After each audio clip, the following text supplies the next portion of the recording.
कहानी की शुरुआत होती है और हमें दिखाए जाते हैं चार दोस्त जो एक पार्टी में होते हैं, जिनमें एक लड़की का नाम जेमा होता है और वो चारों एक दूसरे से वादा करते हैं कि हम पूरी जिंदगी साथ रहेंगे और खूब मस्ती करेंगे। तभी यहाँ इनका एक और दोस्त आ जाता है जो पार्टी में ड्रग्स देता है और इसके बाद वो लोग पार्टी शुरू कर देते हैं। तभी टेबल पर रखी उनकी तस्वीर एक लड़का उठा लेता है जिसका नाम फिलिक्स होता है। वो दरअसल जेमा को पसंद करता है लेकिन उसे कभी भी नहीं बता पाता। तभी फिलिक्स का दोस्त उसके पास आता है और कहता है कि जाओ और जेमा को बता दो कि तुम उसे पसंद करते हो और उससे शादी करना चाहते हो। लेकिन फिलिक्स काफी डरा हुआ था इसलिए वो ऐसा करने से मना कर देता है। तभी फिलिक्स का दोस्त उसे ड्रग्स देता है और नशे में फिलिक्स जेमा के पास जाता है और उसे बता ही देता है कि मैं तुम्हें पसंद करता हूँ। ये सुनकर कहती है लेकिन मैं तुम्हारे लिए ऐसा नहीं सोचती, तुम अच्छी लड़की हो, तुम्हें मुझसे अच्छी लड़की मिल जाएगी। ये सुनकर फिलिक्स का दिल टूट जाता है और वो वहाँ से चला जाता है। इसके बाद वो सभी लोग ट्रूथ और डेयर नाम की एक गेम खेलते हैं, यानी ट्रूथ को चुनकर कोई सच बोलो और डेयर को चुनकर कोई काम पूरा करो। तब जेमा की दोस्त एक बोतल को घुमाती है जो फिलिक्स पर आकर रुकती है।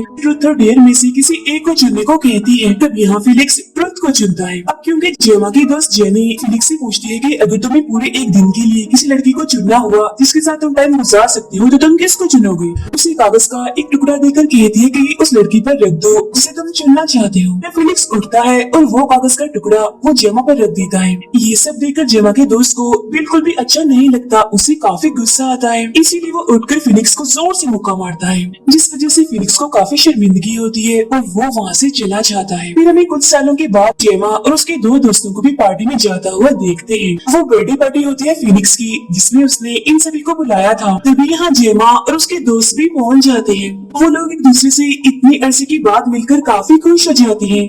आसपास देखने पर उन्हें वहाँ कोई नहीं दिखता। वो आवाज भी लगाते हैं लेकिन फिर भी वहाँ कोई नहीं आता। तभी एक बूढ़ा आदमी अपनी गाड़ी लेकर आता है और कहता है कि फिलिक्स आप सबका इंतजार अपने पुराने घर में कर रहा है। उसका पुराना घर यहाँ से कुछ दूरी के फासले पर है, आप लोगों को वहाँ मैं अपनी गाड़ी से छोड़ाऊंगा। तब जेमा का दोस्त उसे मना कर देता है और कहता है कि नहीं शुक्रिया, हम वहाँ पैदल चले जाएंगे। इसके बाद वो सभी लोग पैदल ही उसके पुराने घर तक पहुँच जाते हैं। वहाँ उनकी मुलाकात फिलिक्स के बड़े भाई से होती है। सभी लोग घर के अंदर चले जाते हैं और ये देखकर काफी हैरान हो जाते हैं कि यहाँ पर तो पार्टी जैसा कोई माहौल नहीं है। तभी यहाँ फिलिक्स का भाई आ जाता है और कहता है कि फिलिक्स यहाँ पर नहीं है, वो शहर से बाहर गया है किसी काम के सिलसिले में। वो यहाँ पर आना चाहता था लेकिन काम की वजह से नहीं आ पाया और आई एम सॉरी, ये बात मैंने आपको पहले नहीं बताई। ये कहकर वो उन सभी को वाइन यानी शराब पीने के लिए देता है। अब यहाँ हैरत वाली बात ये होती है कि वो लोग जिस जगह पर रुके थे वहाँ ना तो कोई गाड़ी थी, ना कोई स्टेशन था और ना ही कोई पुलिस स्टेशन। यहाँ जेमा का दोस्त फिलिक्स के भाई से पूछता है कि तुम क्या करते हो,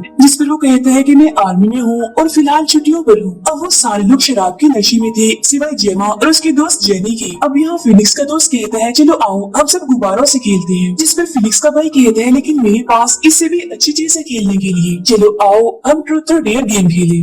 तब फिलिक्स का भाई बोतल घुमाता है जो जेनी पर आकर रुकती है और वो ट्रूथ और डेयर में से डेयर को चुनती है, जिस पर उसे जेमा के गले लगने का डेयर दिया जाता है और वो अपना डेयर पूरा कर भी लेती है। बोतल फिर से घुमाई जाती है और इस बार बोतल जेमा पर आकर रुकती है और वो ट्रूथ चुनती है, जिस पर उसका दोस्त उससे पूछता है क्या तुम मुझसे शादी करोगी, जिस पर जेमा मना कर देती है। ये बात फिलिक्स का भाई बोतल फिर से घुमाता है और अब की बार बोतल उसके खुद की तरफ रुकती है। वो ट्रूथ लेता है और कहता है कि मेरा भाई फिलिक्स शहर से बाहर नहीं है, असल बात ये है कि उसने खुदकुशी कर ली है। अब उसकी इस बात पर किसी को भी यकीन नहीं आता और वो फिलिक्स के भाई को कहती है मजाक मत करो, जिस पर फिलिक्स का भाई कहता है कि मैं कोई मजाक नहीं कर रहा, उसने इसी घर में लटक कर अपनी जान ले ली और हमारी फैमिली में खुदकुशी करना शर्मिंदगी माना जाता है। यही वजह है कि हमने किसी को भी नहीं बताया कि फिलिक्स खुदकुशी करके मर चुका है। ये सुनकर जेमा का दोस्त उससे पूछता है कि अगर फिलिक्स मर चुका है तो तुमने हमें यहाँ क्यों बुलाया, जिस पर फिलिक्स का भाई कहता है क्योंकि मैं सच्चाई जानना चाहता हूँ कि आखिर उस रात क्या हुआ था जब तुम सब लोग ट्रूथ और डेयर गेम खेल रहे थे। यानी 2 साल पहले जो पार्टी हुई थी उसमें कुछ हुआ था। ये कहते हुए वो कागज निकालता है और कहता है कि तुम में से किसने फिलिक्स को ये कागज भेजा था,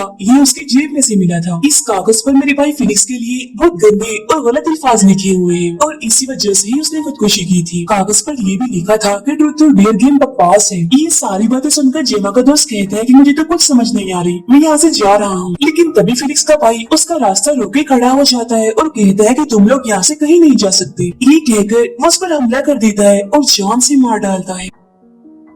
ये देखकर जेनी एक बोतल से फिलिक्स के भाई पर वार करती है, लेकिन वो उसे ही जोर से थप्पड़ मारता है जिस वजह से वो गिर जाती है। फिर फिलिक्स का भाई अपनी गन निकाल कर सब पर तानते हुए कहता है कोई अपनी जगह से नहीं हिलेगा, और वो फौरन जेमा के दोस्त की टांग पर गोली मार देता है। तभी अपने मोबाइल से पुलिस को फोन करने लगता है। इसे देखकर उसके हाथ पर गोली मार देता है और वो काफी जख्मी हो जाता है। फिलिक्स के दोस्त के अलावा सभी को कुर्सियों से बांध देता है और दोबारा से ट्रूथ और डेयर गेम को शुरू करता है। बोतल घुमाई जाती है जो जेमा पर आकर रुकती है और वो ट्रुथ चुनती है, जिस पर फिलिक्स का भाई उससे पूछता है कि तुम्हारे हिसाब से उस कागज पर गंदी अल्फाज मेरे भाई को किसने लिखकर भेजे होंगे। इस पर जेमा कहती है कि मुझे नहीं पता। तो वो उसे जोर से थप्पड़ मारता है और फिर से पूछता है, और इस बार जेमा अपने सबसे करीबी दोस्त का नाम लेती है जिसने जेमा को शादी के लिए पूछा था। ये सुनकर जेमा का दोस्त साफ साफ इनकार कर देता है कि नहीं, मैंने ये नहीं भेजा। इसके बाद दोबारा बोतल घुमाता है और इस बार ये बोतल जेमी के जख्मी दोस्त पर आके रुकती है और वो डेयर चुनता है। तब उसकी डेयर को पूरा करने के लिए फिलिक्स का भाई एक टेबल लाता है जिस पर 2 जार रखी हुई थी। एक में पानी होता है और दूसरे में तेजाब था।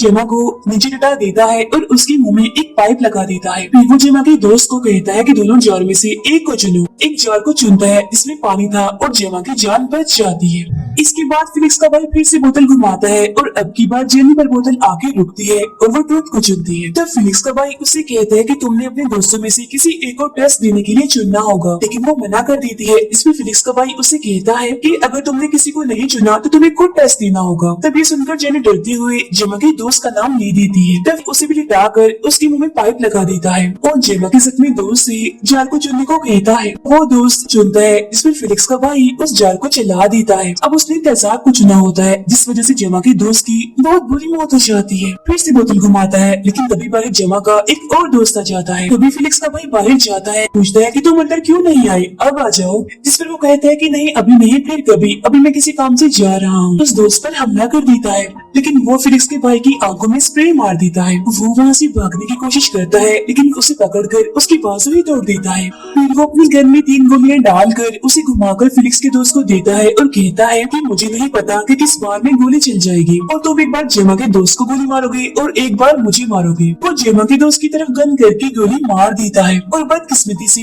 उसे गोली लग जाती है और उसकी मौत हो जाती है। और इस वजह से वो काफी घबरा चुका था, लेकिन ये देखकर फिलिक्स का भाई उस पर हंसता है। अंदर जेमा अपने हाथ खोल लेती है और वहाँ से भाग जाती है। उसे घर में आ जाती है जहाँ वो पहले रुकी थी। वो घर के अंदर जाकर मदद मांगती है, लेकिन वहाँ पर कोई नहीं होता। ऊपर जाकर वो देखती है कि फिलिक्स अभी जिंदा है, बस वो बेड पर है क्योंकि उसे लकवा हो गया है, जिससे वो बस अपनी आंखें घुमा सकता है और एक उंगली हिला सकता है। जेमा उसे कहती है तुम्हें सब देखकर मजा आ रहा होगा, है ना? दरअसल फिलिक्स का भाई इन सब लोगों को जहाँ मार रहा था वहाँ कैमरे लगे हुए थे जिनके जरिए फिलिक्स यहाँ पर देख रहा था। पूछती है कि फोन कहाँ है? अब क्योंकि फिलिक्स उसे पसंद करता था इसीलिए वो उसे बता ही देता है, लेकिन इसका कोई फायदा नहीं था क्योंकि सारे कनेक्शंस कटे हुए थे। जेमा इस वजह से काफी दुखी हो जाती है। वो फिलिक्स के पास जाकर उसे कुछ सवाल करती है, जहाँ उसे पता चलता है कि फिलिक्स की ऐसी हालत खुदकुशी की वजह से नहीं बल्कि उसके भाई की वजह से हुई है। तभी यहाँ वही बूढ़ा आदमी आता है और जेमा पर बंदूक तान कर उसे झुकने को कहता है, लेकिन जेमा बेड के नीचे चली जाती है और दूसरी साइड से निकलकर फिलिक्स के गले पर ब्लेड रख देती है। फिर वो बूढ़े आदमी को कहती है कि अगर तुमने बंदूक ना रखी तो मैं इस ब्लेड से फिलिक्स का गला काट दूंगी। ये सुनकर वो बूढ़ा आदमी बंदूक को वहीं रख देता है और वहाँ से चला जाता है। जेमा जल्दी से गन उठाकर बाहर जाने लगती है, लेकिन तभी अचानक बूढ़ा आदमी बाहर से आकर उस पर हमला कर देता है, जहाँ इसी बीच गोली चल जाती है जिस वजह से वो मर जाता है। इतनी ही देर में फिलिक्स का भाई भी यहाँ पर पहुँच चुका था और वो पूरे घर में जेमा को ढूंढने लगता है। उधर जेनी अपने हाथ खोल चुकी है, ड्रग्स मांगती है। तब फिलिक्स का दोस्त जैसे उसे ड्रग्स देता है तो वो उसकी उंगली काट लेती है और उसके हाथ से अलग कर देती है। ये देखकर फिलिक्स का दोस्त उसे मारता है, लेकिन हाथ खोलने की वजह से जेनी उसे धक्का देती है, जिससे उसका पैर बोतल पर आने की वजह से फिसल जाता है। वो गिर जाता है और वहीं पर ही उसकी मौत हो जाती है, जिसके बाद जेनी खुद को और जेमा के दोस्त को भी खोल देती है। उधर जेमा गन लेकर नीचे जाती है, जहाँ उसे फिलिक्स का भाई मिल जाता है। वो उस पर गोलियां चलाती है, लेकिन एक भी गोली उसे नहीं लगती और वो बच जाता है। अब फिलिक्स का भाई जेमा को मारकर फिलिक्स को लेकर अपने पुराने उसी घर में आ जाता है, जहाँ पर जेनी और बाकी सब थे। अंदर आने के बाद फिलिक्स का भाई दिखता है कि जेनी और उसका दोस्त अब खुलकर आजाद हो गए हैं। जेनी फिलिक्स के भाई पर गोली चलाती है, वो गोली उसके कंधे पर लगती है और वो नीचे गिर जाता है। उसके पास जाकर जैसे उसे गोली मारने लगती है तो तभी वो चाकू जेनी के बगल में मार देता है, जिससे जेनी का निशाना छूट जाता है और अब वो दर्द की वजह से तड़पने लगती है, लेकिन किसी तरह वो चाकू निकाल लेती है। पर फिलिक्स का भाई उसका गला दबाने लगता है। वो मरने ही वाली थी कि तभी दोस्त उसके पैर में चाकू मार देता है। इसके बाद जेनी खड़ी होती है और तेजाब के जार को वो फिलिक्स के भाई पर मार देती है, जिसकी वजह से उसकी एक साइड जल जाती है। फिर जेनी उसे बांध कर अपने दोस्त को गाड़ी में जाने का कहती है। अब उसका दोस्त चलने की हालत में नहीं था, लेकिन फिर भी वो घसीटते हुए गाड़ी तक पहुंच जाता है।